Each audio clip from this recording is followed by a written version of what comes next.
أعوذ بالله من الشيطان الرجيم.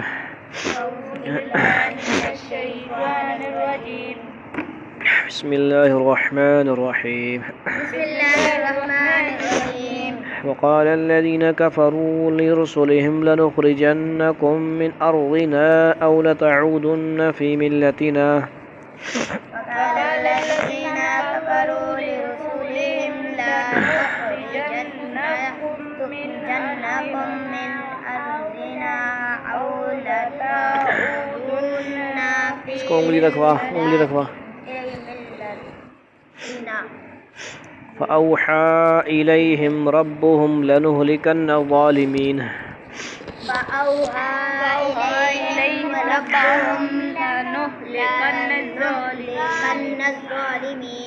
ولنسكننكم الأرض من بعدهم ذلك لمن خاف مقامي وخاف وعيد. ولنسكننكم الأرض من بعدهم ذلك لمن خاف مقامي وخاف وعيد. واستفتحوا وخاب كل جبار عنيد.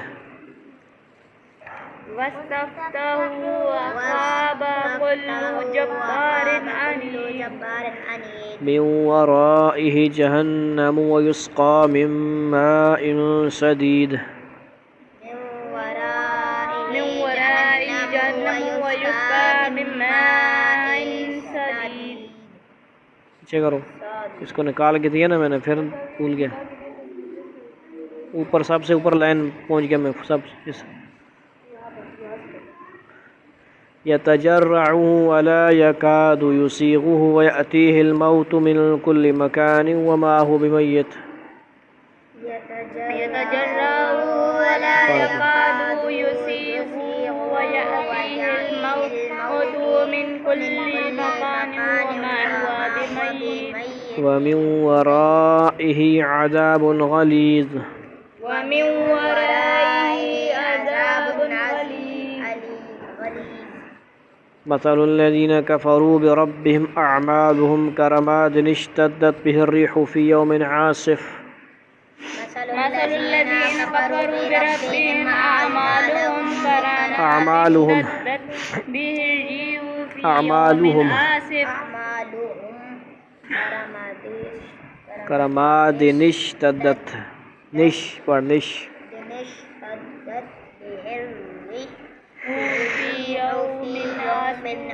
لا يقدرون مما كسبوا على شيء. ذلك هو الضلال البعيد. ألم تر أن الله خلق السماوات والأرض بالحق.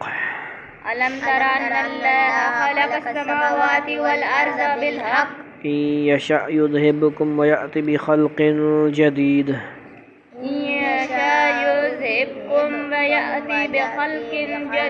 وما ذلك على الله بعزيز.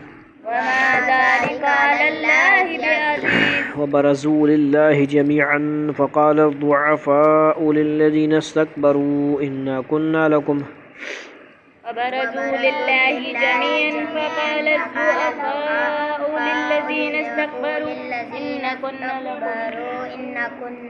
إنا كنا لكم تبعا فهل أنتم مغنون عنا من عذاب الله من شيء.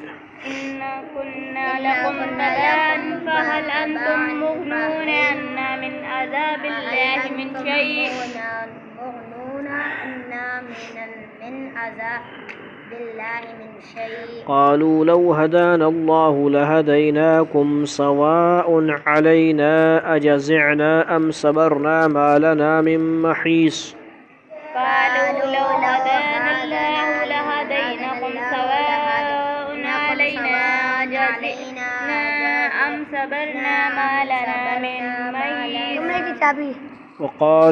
وقال الشيطان لما قضي الأمر إن الله وعدكم وعد الحق ووعدتكم فأخلفتكم.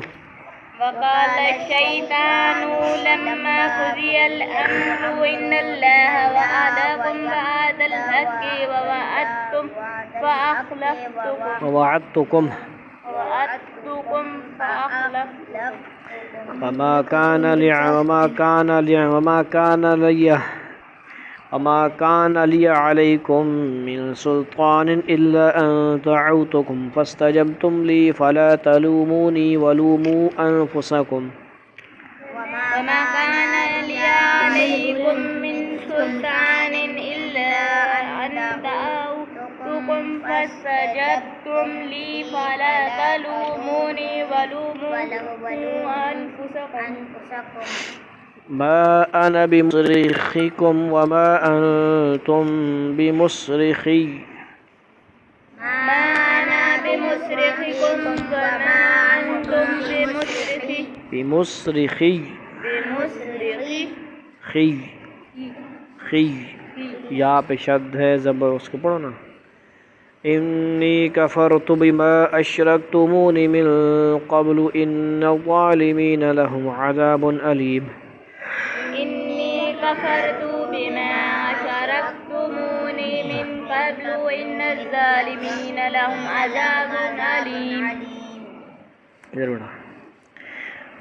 وأدخل الذين آمنوا وعملوا الصالحات جنات تجري من تحتها الأنهار خالدين فيها بإذن ربهم تحيتهم فيها سلام. وأدخل الذين آمنوا وعملوا الصالحات جنات تجري من تحتها الأنهار خالدين فيها بإذن ربهم تحيتهم فيها سلام. ألم تر كيف ضرب الله مثلا كلمة طيبة كشجرة طيبة أصلها ثابت وفرعها في السماء. ألم تر كيف ضرب الله مثلا كلمات طيبات كشجرة طيبات أصلها ثابت وفرعها في السماء. اب مجھ سے تو نہیں ہو رہا اخفا شفا، آپ لوگ کرو گے بند، مجھ سے پڑھا نہیں جا رہا، اخفا وغیرہ کرو آپ لوگ، سمجھے؟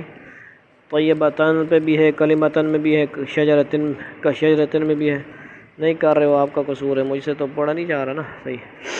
تؤتی اکلہا کل حین بإذن ربها، تؤتي أكلها كل حين بإذن ربها. ويضرب الله الأمثال للناس لعلهم يتذكرون. ويضرب الله الأمثال للناس لعلهم أمثال للناس لعلهم يتذكرون.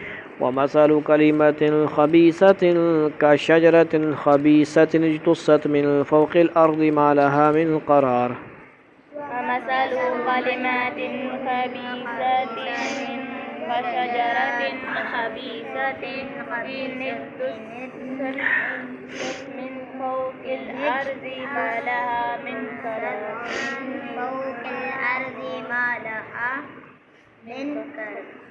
قرار.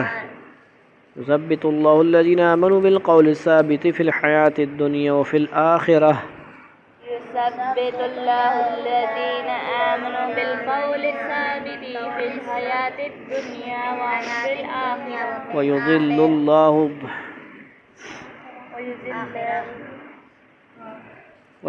الله الظالمين ويفعل الله ما يشاء. ويذل الله الظالمين ويفعل الله ما يشاء. صدق الله العظيم. صدق الله العظيم. آیت نمبر آیت نمبر 13 سے لے کر آیت نمبر 27. قال الذين كفروا لرسولهم لنخرجنكم من أرضنا أو لتعودن في ملتنا فأوحى إليهم ربهم لنهلكن الظالمين. اور جن لوگوں نے اپنا کفر اپنا لیا تھا انہوں نے اپنے پیغمبروں سے کہا کہ ہم تمہیں اپنی سرزمین سے نکال کر رہیں گے ورنہ تمہیں ہمارے دین میں واپس آنا پڑے گا. چنانچہ جن کے پروردگار نے ان پر وحی بھیجی کہ یقین رکھو ہم ان ظالموں کو ہلاک کر دیں گے. وَلَنُسْكِنَنَّكُمُ الْأَرْضَ مِنْ بَعْدِهِمْ ذَلِكَ لِمَنْ خَافَ مَقَامِي وَخَافَ وَعِيدِ. اور ان کے بعد یقیناً تمہیں زمین میں بسائیں گے، یہ ہے ہر اس شخص کا صلہ جو میرے سامنے کھڑا ہونے کا خوف رکھتا اور میری وعید سے ڈرتا ہے. فاستفتحوا وخاب كل جبار عنید۔ ان کافروں نے خود فیصلہ مانگا اور نتیجہ یہ ہوا کہ ہر ڈینگے مارنے والا ہر دھرم نامراد ہو کر رہا۔ یعنی پیغمبروں سے یہ مطالبہ کیا کہ اگر تم سچے ہو تو اللہ تعالیٰ سے کہہ کر ایسا عذاب ہم پر بھجوا دو جس کے حق و باطل کا فیصلہ ہو جائے۔ یہ بات کہہ کر وہ دراصل پیغمبروں کا متکبرانہ انداز میں مذاق اڑاتے تھے۔ من ورائہ جہنم ویسقا من ماء صدید، اس کے آگے جہنم ہے اور وہاں سے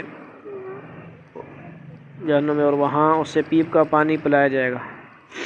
یتجرعہ ولا یکاد یسیغہ ویأتیہ الموت من کل مکان وما هو میت من ورائہ عذاب غلیظ۔ چل یار تو پڑھنا ہے نمان۔ وہ اسے گھونٹ گھونٹ کر پیے گا اور اسے ایسا محسوس ہوگا کہ وہ اسے حلق سے اتار نہیں سکے گا۔ موت اس پر ہر طرف سے آ رہی ہوگی مگر وہ مرے گا نہیں، اور اس کے آگے ہمیشہ ایک اور سخت عذاب موجود ہوگا۔ یہ ترجمہ امام رازی رحمۃ اللہ کی بیان فرمائی ہوئی ایک تفسیر پر مبنی ہے، جس کا مطلب یہ ہے کہ انہیں محسوس یہ ہوگا کہ وہ اس پانی کو حق سے اتار نہیں سکیں گے، حلق سے، حق لکھا ہوا ہے ٹھیک ہے، حلق سے، لیکن گھونٹ گھونٹ کر کے بڑی مشکل سے اور بڑی دیر میں وہ حلق سے اترے گا۔ یعنی بھوک سخت لگی ہوئی ہو نا، اس کو اپنے اوپر ڈیپینڈ کریں آپ۔ اس کو بعض دفعہ خراب چیز ہوتی ہے، خراب پانی ہوتا ہے، لیکن بندے کو سخت بھوک پیاس لگی ہوئی ہے، کیا کرتا ہے وہ؟ اس طرح دل نہیں چاہ رہا ہوتا، لیکن کہتا ہے بس کس طرح اندر جائے تھوڑی سی وہ جان پیدا ہو بھوک۔ اس طرح اس سلسلے میں ترکی میں آپ نے ایک لڑکے کا ویڈیو دیکھی ہوگی آپ نے، کہ دیکھیے کہ نہیں، بہرحال یعنی وہ کتنے گھنٹے تک وہ رہا وہاں پہ، کیا تھا اس کے پاس؟ کچھ نہیں تھا نا، اپنا ہی پیشاب پیخانہ وہ کھا رہا تھا۔ ایسے بھی حالات ہوتے ہیں۔ اب اس کو مسئلہ پتہ بھی ہوگا نا، نہیں تو مر جاتا وہ، کہ وہ یہ ناپاکی کھانا جائز تو نہیں ہے، دیکھ بھی نہیں سکتا بندے، دیکھ لے کے تو بنا الٹی آ جاتی ہے، دل خراب ہو جاتا ہے۔ وہ کیسے اس نے گزارا ہوگا وہ وقت اتنی سختی میں، لیکن ایمان بھی ان لوگوں کے اندر ہے، اور ہم لوگوں کے گناہ کی وجہ سے زلزلے آ رہے ہیں، سمجھ آئیے؟ گناہ ہم کرتے ہیں زیادہ، ہم لوگ برے ہیں، اور گناہ زلزلے ادھر آ رہے ہیں، اور ان کے اندر ایمان بھی ہے نا۔ سمجھ آئیے؟ اس پہ سمجھ آ رہی ہے بات کہ نہیں سمجھ آ رہی؟ چاٹ ہو یا کوئی چیز آپ کھاتے ہیں، چاول ہوں، کل والے چاول آج، یا دن کو چاول پکیں اور رات کو دل نہیں کرتا، دل کرتا ہے، ذائقہ بدلا ہوتا ہے۔ سمجھ آ رہی ہے بات؟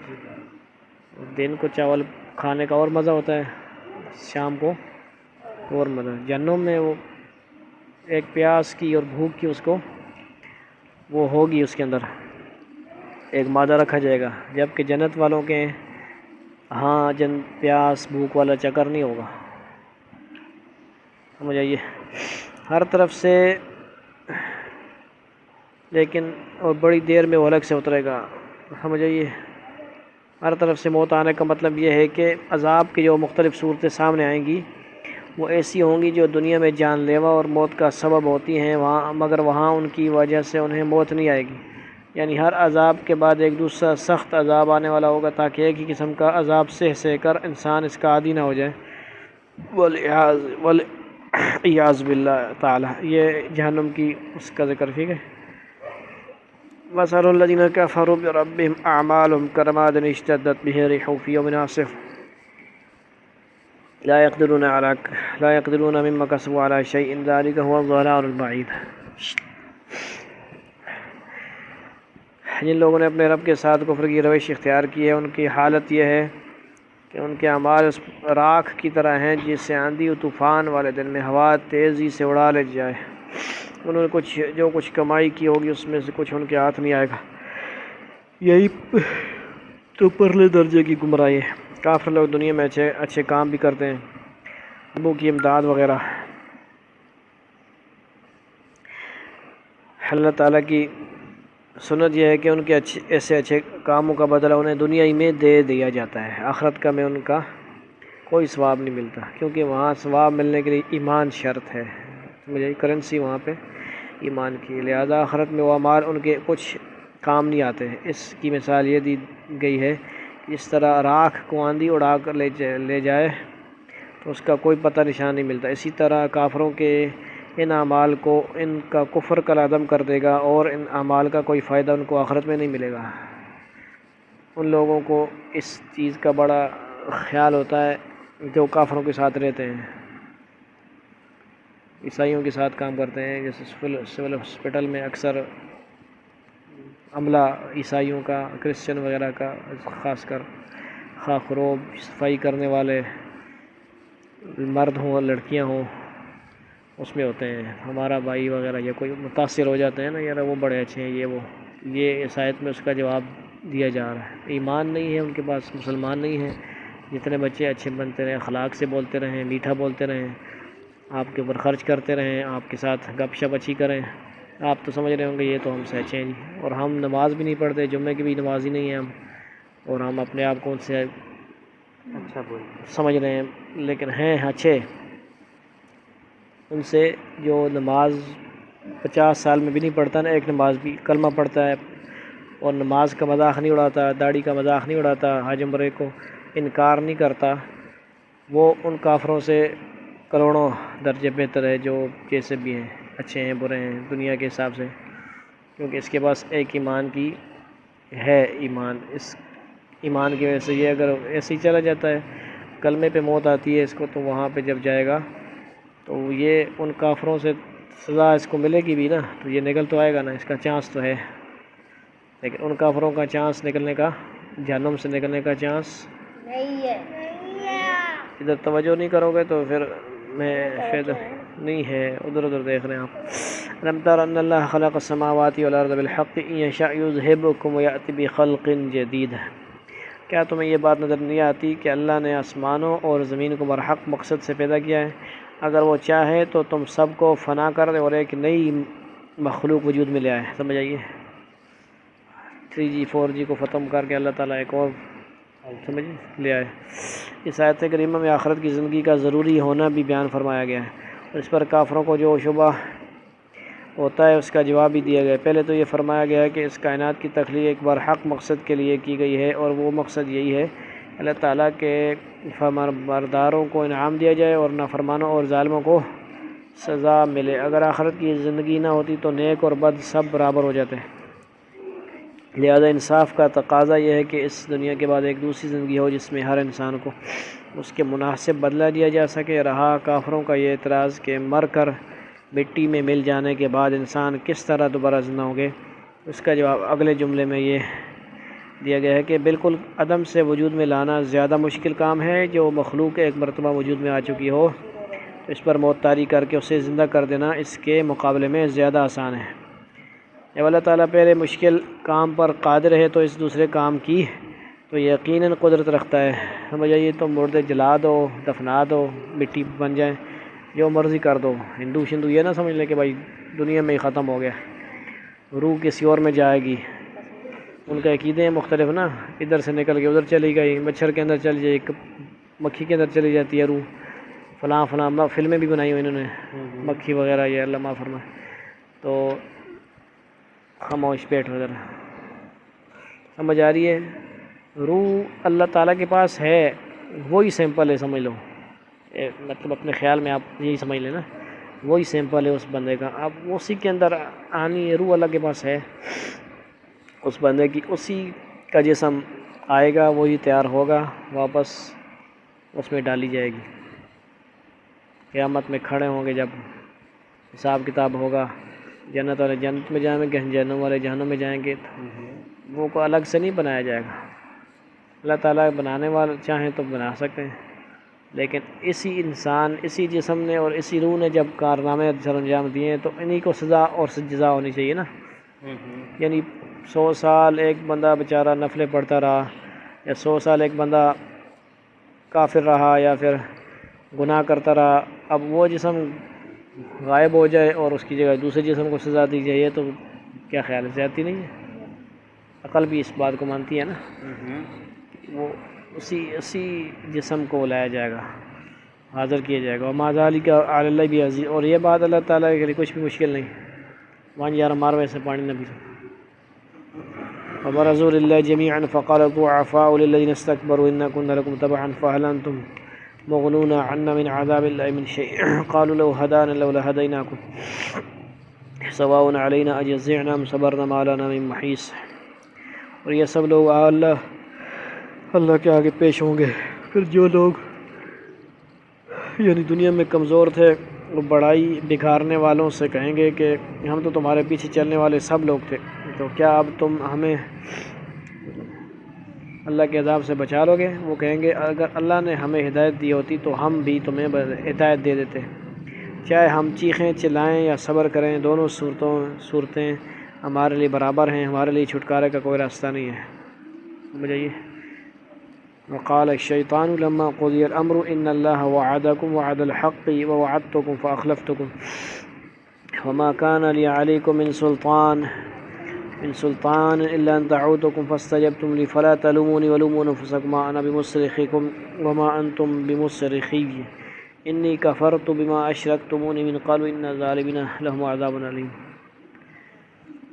اور جب ہر بات کا فیصلہ ہو جائے گا تو شیطان اپنے ماننے والوں سے کہے گا حقیقت یہ ہے کہ اللہ نے تم سے سچا وعدہ کیا تھا اور میں نے تم سے وعدہ کیا تو اس کی خلاف ورزی کی. شیطان کے وعدے پہ مطلب تم نے عمل کیا، جھوٹے مکار، اور مجھے تم پر اس سے زیادہ کوئی اختیار حاصل نہیں تھا کہ میں نے تمہیں اللہ کی نافرمانی کی دعوت دی تو تم نے میری بات مان لی. لہٰذا اب مجھے ملامت نہ کرو بلکہ خود اپنے آپ کو ملامت کرو. نہ تمہاری فریاد پر میں تمہاری مدد کر سکتا ہوں اور نہ میری فریاد پر تم میری مدد کر سکتے ہو. تم نے اس سے پہلے مجھے اللہ کا خوج و شریک مان لیا تھا. یعنی یہ جتنے بت موت والے ہیں یہ وہی شیطانی پجاری ہیں. سمجھ آئیے، ان کے اندر شیطان گھسا ہوا ہے ان کی. تم نے اس سے پہلے مجھے اللہ کا جو شریک مان لیا تھا، آج میں نے اس کا انکار کر دیا ہے. جن لوگوں نے یہ ظلم کیا تھا ان کے حصے میں تو اب دردناک عذاب ہے. اللہ تعالیٰ کے ساتھ شیطان کو شریک ماننے کا مطلب یہ ہے کہ اس کی ایسی ہی اطاعت کی جائے جیسی اللہ تعالیٰ کی کرنی چاہیے. شیطان اس وقت کہے گا کہ اب میں تمہارے اس طریقہ کار کے صحیح ہونے کا انکار کرتا ہوں. وادخل الذين آمنوا الصالحات جنات تجري من تحتها الانهار خالدين فيها بإذن ربهم تحيتهم فيها سلام. اور جو لوگ ایمان لائے تھے اور انہوں نے نیک عمل کیے تھے انہیں ایسے باغات میں داخل کیا جائے گا جن کے نیچے نہریں بہتی ہوں گی اپنے پروردگار کے حکم سے. وہ ان باغوں میں ہمیشہ رہیں گے. وہ آپس میں ایک دوسرے کا استقبال سلام سے کریں گے. اوپر دوستیوں کا مکالمہ مذکور تھا کہ وہ ایک دوسرے کو ملامت بھی کریں گے اور اس بات کا اعلان بھی کہ ان کے لیے تباہی کے سوا کچھ نہیں. اس کے مقابلے میں جنت والوں کا طریقہ یہ بیان کیا گیا ہے کہ وہ ہر ملاقات کے وقت ایک دوسرے کو تباہی کے بجائے سلامتی کا پیغام دیں گے. اس سے مراد یہ بھی ہے السلام علیکم بھی ہے اور ہر اچھی بات کہیں گے. صرف سلام کو السلام علیکم یہ بھی ہے، لیکن ایسا سلام بھی نہیں کہا السلام علیکم. السلام علیکم بھی ہوگا اور ہر اچھی بات ہوگی. یہ دل خوش ہو جائے گا. سمجھ آئیے. سلام سے یہ مراد بھی ہے. ادھر توجہ کرو چھوڑو. الم تری کیف ضرب اللہ مثلا کلمۃ طیبۃ کشجرۃ طیبۃ اصلها ثابت وفرعها فی السماء. کیا تم نے نہیں دیکھا کہ اللہ نے کلمہ طیبہ کی کیسی مثال بیان کی ہے؟ وہ ایک پاکیزہ درخت کی طرح ہے جس کی جڑ یعنی زمین میں مضبوطی سے جمی ہوئی ہے اور اس کی شاخیں آسمان میں ہیں. کلمہ طیبہ سے مراد کلمہ توحید یعنی لا الہ الا اللہ ہے. اور اکثر مفسرین نے فرمایا کہ پاکیزہ درخت سے مراد کھجور کا درخت ہے.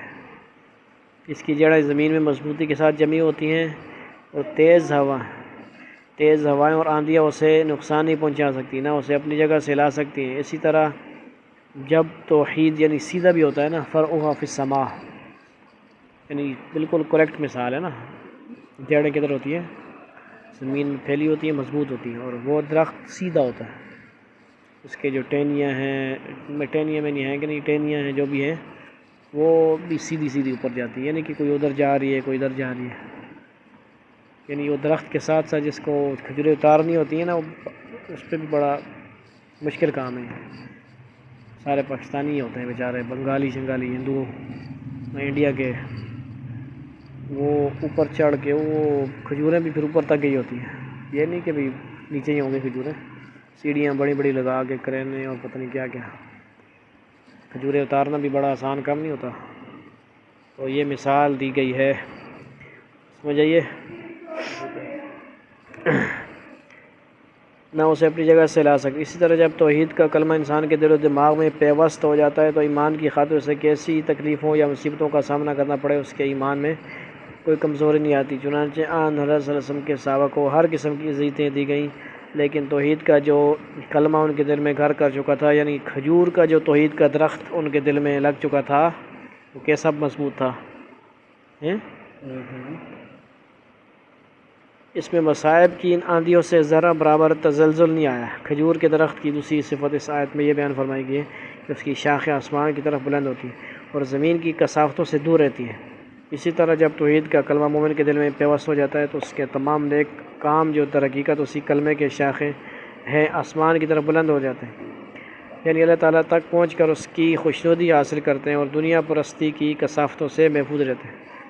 یعنی یرفع اللہ الذین آمنوا بھی آتا ہے دوسری جگہ، یعنی اعمال بھی کیا کرتے ہیں، اوپر جاتے ہیں۔ نماز اپنی ایک شکل اختیار کر کے آسمانوں کی طرف، اللہ کی طرف جاتا ہے۔ حج اپنی شکل اختیار کر کے جاتا ہے، عمرہ اپنی شکل اختیار کی جائے، قرآن کی تلاوت نفل ایک شکل اختیار کر کے جاتا ہے۔ وہ قبول ہوتا ہے، صحیح ہوتا ہے تو ٹھیک ہے جی، قبول ہے، نہیں تو نماز کے بارے میں حدیث میں کیا آتا ہے، نہیں صحیح پڑھی، تیز میز پڑھی، جان چھڑائی، کالے کپڑے پہ لپیٹ کے منہ پہ مار دیجیے، یہ لو اپنی نماز اپنے پاس رکھ، مجھے ضرورت نہیں ہے، مجھے اس کی ضرورت نہیں ہے۔ یہاں پہ امام بھی 5-5 منٹ میں جماعت کروا رہے ہوں تو مقتدیوں کا کیا حال ہوگا؟ اشارہ کر رہا ہوں، یعنی جماعت کی نماز بھی 5 منٹ میں فارغ ہو جائے، ورنہ کچھ لوگ خوشی سے ادھر جائیں نماز پڑھنے، یہ بھی میں بھی۔ ہم تو اس لیے جاتے ہیں کہ بعض دفعہ کو مجبوری ہوتی ہے تو، لیکن یہ سے 10 منٹ 7 منٹ کم از کم ایک امام نارمل ٹائم لگانا چاہیے، ظہر کی اور عصر کی، عشاء کی، مغرب فجر کی، مغرب عشاء کی نماز 10-12 منٹ کی ہونی چاہیے جماعت۔ اتنے سورۃ رحمان پڑھ چھوڑو 2 رکعتاں، یا سورۃ تبارک الذی پڑھ چھوڑو فجر، کیا مطابق بہت لمبی نماز پڑھا دیا۔ تو بہرحال ابھی تو پڑھانے والے بھی سب بیمار، 7 منٹ کا آتا ہے، دوسرا 2-3 منٹ میں ختم۔ یہ منٹ کا نہیں ہوتا نا، اگر آپ صحیح حدیثوں سے دیکھنا شروع کر دیں گے تو پھر وہاں پہ بہت بڑی بڑی صورتیں ہیں، بڑے بڑے رکوع ہیں، لیکن تھوڑا سا نظام کو اب اتنا زیادہ بھی لوگوں پہ آسانی نہ کرو کہ بس 5 منٹ پہ آ جاؤ۔ اب میں سبحان ربی العظیم، سبحان ربی العظیم، سبحان ربی العظیم پڑھتا ہوں، آج ایک حاجی صاحب کہتے ہیں یار کچھ گزارا کدھر اگر تھوڑا کم چنگا صاحب ہے، 3 ورد بھی نہ پڑھو۔ لوگوں کی خواہشات کے پیچھے نہیں چلنا، ہم لوگ ان کو مسئلہ سمجھانا ہے کہ اللہ کے ولی یہ اس طرح ہے، ورنہ تو آپ سبحان ربی العظیم ایک دفعہ پڑھ کے اٹھ جائیں کوئی مسئلہ نہیں، نماز ہو جائے گی۔ یعنی یہ کیا سنت کے خلاف سارے کام کرتے جاؤ، پھر آہستہ آہستہ سنتے چھوڑتے جاؤ، پھر واجبات چھوڑتے جانا، پھر فرض بھی چھوڑ، پھر نماز کا اور دین کا پھر کیا ڈھانچہ رہ جائے گا۔ یعنی اللہ رب العزت کے لیے 1-2 گھنٹے ہم ملا کے فرضوں کے نہیں، مطلب ہمارے پاس ہیں، تم بڑے آگے ہو، مسجد کے بھی بڑے خدمتگار بنتے ہو اور تمہیں ایسا مطلب جان چھڑانے کی پڑی ہوئی ہے۔ ہاں علماء مفتی ہوتے ہیں وہ اچھا مشورہ دیتے ہیں، مفتی صاحب نے کہا آپ تھوڑا سا آخری جو تحیات ہے وہ تھوڑا سا دیر لگایا کریں، پھر ابھی میں 3-4 دعائیں پڑھ لیتا ہوں، انہوں نے 2-3 کا کہا میں زیادہ پڑھ لیتا ہوں۔ اس سے یہ بھی ہے کہ ایک دعا پڑھنا ضروری نہیں ہے، زیادہ دعائیں آپ فرض بھی امام بھی پڑھ سکتا ہے درود شریف کے بعد۔ ابراہیم ادھر جاؤ، ادھر درود شریف کے بعد ربنا آتنا پڑھ لیں، ربنا ظلمنا پڑھ لیں، رب اجعلنی پڑھ لیں، ربنا اغفر لنا ولیغفر بھی پڑھ لیں، 4-5 دعائیں پڑھ لیں آپ، زیادہ جتنی مرضی پڑھیں، اس میں کوئی ایسی کوئی لڑائی جھگڑے کی۔ کھجور کی بات سمجھ آئیے، یہی درخت حضرت بلال رضی اللہ کے دل میں لگ چکا تھا تو وہ کیا کہتے تھے، احد احد، یعنی ایک ہی احد، اللہ ایک ہے۔ ان کی تپتی ہوئی ریت پہ لٹایا جا رہا ہے، انگارے رکھے جا رہے ہیں، اور کبھی کون مارتا، کبھی ابو جہل مارتا، کبھی دوسرا مارتا، عتبہ مارتا، کبھی کون مارتا، لیکن وہ کیا کہہ رہے ہیں، احد احد، یعنی اتنا پختہ کلمہ بن چکا تھا اور روحانیت بھی حاصل ہو گئی تھی۔ روحانیت بھی اس میں شامل ہے۔ شیخ کون تھے؟ حضور صلی اللہ علیہ وسلم تھے۔ آپ صلی اللہ علیہ وسلم سے جلدی وہ فیض حاصل ہو جاتا تھا۔ اب جیسے جیسے دور ہوتا جا رہا ہے فیض اتنے جلدی نہیں حاصل ہوتا۔ مسلمان بندہ ہو جاتا ہے، علمی مسلمان بھی ہوتا ہے، سمجھ آئیے۔ اب روحانی بھی مسلمان بننا ہے نا، شعوری مسلمان بھی، سمجھ آئی نکال۔ تؤتی اکلہا، وہی خباب بن الارت رضی اللہ تعالیٰ عنہ کے ہاں ان کے دل میں بھی ایمان کا یہ کھجور کا درخت لگ چکا تھا۔ جب حضرت عمر رضی اللہ عنہ کو انہوں نے اپنی کمر دکھائی، تب انہوں نے کہا میں نے تو ایسی کمر کسی کی نہیں دیکھی، کمر میں گڑھے بنے ہوئے ہیں، گارے رکھے جاتے ہیں گرم، تیرے اوپر تو کوئی ظلم سختی نہیں ہوئی ابھی تک، اتنی ماموں شاموں چاچو ماچو اماں نے اتنی ظلم نہیں کی، اتنے ظلم نہیں ہوئے ابھی۔ اللہ نے بچایا ہوا ہے سب کو، ہمیں اللہ تعالیٰ بچائی رہے، ٹھیک ہے۔ مقصد کیا ہے کہ دین اور دنیا میں ترقی کرنی ہے اور مقابلہ بھی کرنا ہے طریقے سے، نہیں کی طرح سے کچھ کہا گھر بیٹھ کے 5-6 دن سبق ضائع ہو گیا، تو سمجھ آ رہی۔ اسی طرح تمام صحابہ کرام کیا مشقتیں آئیں، تکلیفیں آئیں، خود آپ صلی اللہ علیہ وسلم کی کتنی قوت ہوگی کہ طائف میں کتنے تکلیفیں، مشہور واقعہ نہیں، خون سے جوتے بھر گئے۔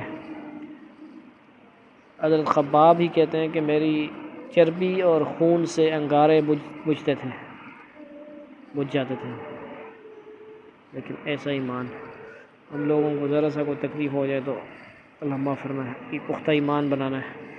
تؤتی اکلہا کل حین بإذن ربها ویضرب اللہ الامثال للناس لعلہم یتذکرون، اپنے رب کے حکم سے وہ ہر آن پھل دیتا ہے، یعنی سدا بہار درخت ہے، یعنی کہ بعض ہوتے ہیں نا آم کے موسم میں پھل دیتے ہیں، سیب کے مسئلے میں، کھجور کا موسم 24 گھنٹے سال کے 12 مہینے۔ گل سمجھ آئی نا کہ نہیں؟ سمجھ آئی نا گل؟ اللہ اس قسم کی مثالیں اس لیے دیتا ہے تاکہ لوگ نصیحت حاصل کریں، یعنی یہ درخت سدا بہار ہے، اس پر کبھی خزاں نہیں ہوتی اور وہ ہر حال میں پھل دیتا ہے، سمجھ آئی؟ سردی ہو، گرمی ہو، خزاں ہو کہ لا الہ الا۔ اگر اس سے مراد کھجور کا درخت ہے تو اس کا مطلب یہ ہے کہ اس کا پھل سارے سال کھایا جاتا ہے، نیز جس زمانے میں بظاہر اس پر پھل نہیں ہوتا اسی زمانے میں بھی اس سے مختلف فائدے حاصل کیے جاتے ہیں، یعنی ایسے بھی ہوتا ہے کبھی نہیں بھی ہوتے پھل، لیکن کھانے کے اعتبار سے یہ ہر ملک میں پوری دنیا میں موجود پایا ہوتا ہے، ہر جگہ مطلب کھجور موجود ہوتی ہے، اس کا کوئی موسم نہیں ہے کہ یار سردی میں کھاؤ یا گرمی میں کھاؤ۔ کبھی اس سے نیرا نکال کر پیا جاتا ہے، کبھی اس کے تنے کا گودا نکال کر کھایا جاتا ہے، کبھی اس کے پتوں سے مختلف چیزیں بنائی جاتی ہیں۔ اسی طرح جب کوئی شخص توحید کے کلمے پر ایمان لے آتا ہے تو چاہے خوشحال ہو یا تنگ دست، عیش و آرام میں یا تکلیفوں میں، ہر حال میں اس کے ایمان کی بدولت اس کے اعمال نامے میں نیکیاں بڑھتی رہتی ہیں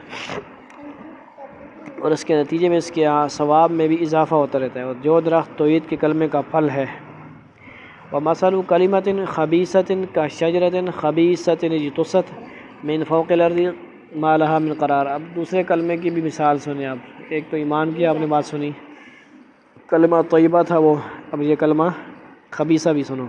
اور ناپاک کلمے کی مثال، وہاں اور کلمہ خبیثہ بھی پڑھایا کرو نا، سدا بہار پہلا کلمہ طیب یہی پڑھا دے۔ آج سے ہم نے پہلا کلمہ طیب کے ساتھ ناپاک کلمہ، اس کا کیا معنی ہوگا؟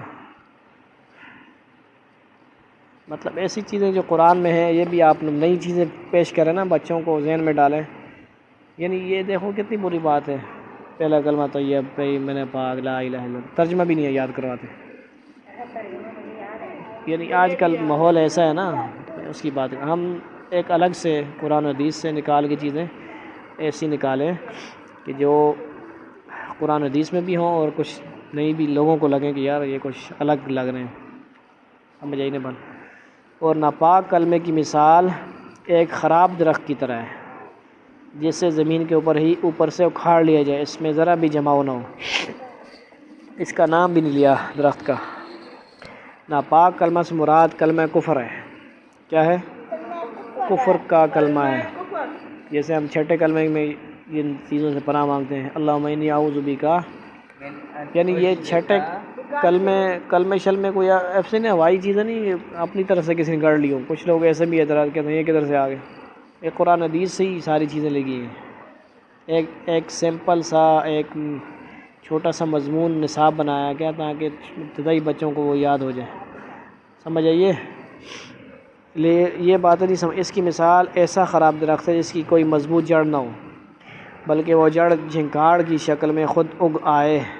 جڑی بوٹیاں جس طرح ہوتی ہیں نا وہ خراب جڑی بوٹی، اس میں جماؤ بالکل نہیں ہوتا. اس لیے جو شخص چاہے اسے آسانی سے اکھاڑ ڈالتا ہے، ہاتھ سے بھی اٹھا لیتا ہے، بندہ کو کھیڑ لیتا ہے. اس طرح وہ کلینک بار ہوتا ہے نا وہ سبز کبھی بھی اس کو بھی کر دیا گیا. اسی طرح کافرانہ عقیدوں کی کوئی عقلی یا نقلی بنیاد نہیں ہوتی. ان کی تردید آسانی سے کی جا سکتی ہے اور غالباً اس سے مسلمانوں کو یہ تسلی دی گئی ہے کہ کفر و شرک کے جن عقیدوں نے آج مسلمانوں پر زمین تنگ کی ہوئی ہے، ان قریب وقت آنے والا ہے جب ان کو اس طرح اکھاڑ پھینکا جائے گا جیسے جھاڑ چھنکاڑ کو اکھاڑ پھینک دیا جاتا ہے. یعنی جڑی بوٹیوں کو ایک ہی بار اکھاڑ دیا جاتا ہے. تو ان کا بھی وقت آ رہا ہے اور انشاءاللہ آئے گا. یثبت اللہ الذین آمنوا بالقول الثابت فی الحیات الدنیا وفی الآخرہ ویذل اللہ الظالمین ویفعل اللہ ما یشاء. جو لوگ ایمان لائے ہیں اللہ ان کو اس مضبوط بات پر دنیا کی زندگی میں جمع عطا کرتا ہے اور آخرت میں بھی، اور ظالم لوگوں کو اللہ بھٹکا دیتا ہے اور اللہ اپنی حکمت کے مطابق جو چاہتا ہے کرتا ہے. دنیا میں جماؤ عطا کرنے کا مطلب یہ ہے کہ مومن پر کتنی زبردستی کی جائے وہ توحید کے اس کلمے کو چھوڑنے کے لیے تیار نہیں ہوتا. اور آخرت میں جماؤ پیدا کرنے کا مطلب یہ ہے کہ قبر میں جب اس سے سوال و جواب ہوگا وہ اپنے اس کلمے اور عقیدے کا اظہار کرے گا، جس کے نتیجے میں اسے آخرت کی ابدی نعمتیں نصیب ہوں گی. اللہ رب العزت ہمیں جو کچھ سنا گیا پڑھ گیا عمل کرنے کی توفیق نصیب ہو. آخر دعوانا الحمدللہ رب